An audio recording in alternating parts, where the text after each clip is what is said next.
वफाकी हुकूमत ने 9 मई से लॉकडाउन में नरमी का ऐलान किया था, मगर पंजाब हुकूमत ताहाल इस बारे में कोई लाएमल नहीं बना सकी।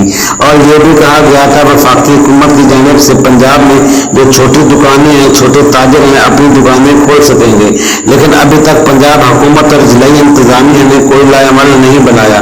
बताया गया है कि जो फरिश्ते मार्केटों की मंगवाई गई हैं, अगर बात की जाए लाहौर की, तो लाहौर में तमाम छोटी बड़ी मार्केटें हैं, जो लाहौर में 82 बड़ी मार्केटें हैं और 52 छोटी मार्केटों की फरिश्तें मंगवाई गई हैं। इसके बाद दुकानें उन्होंने कहा था कि खुलेगी, क्योंकि ऐसा लग रहा है इंतजामिया की तरफ से अभी तक कोई फैसला उन्होंने नहीं किया बड़ी दुकानों और बड़ी मार्केटों का।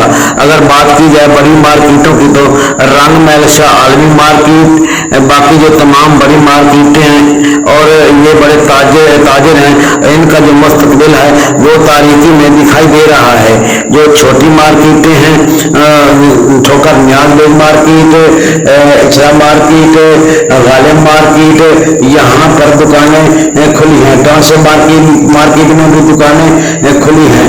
दुकानें जुम्मा से लेकर जुम्मा हफ्ता एतवार को भी दुकानें, छोटी मार्केटों की दुकानें जो बंद रहेगी। जो बड़ी मार्केटें हैं वो 18 मई तक ताहाल बंद रहेगी।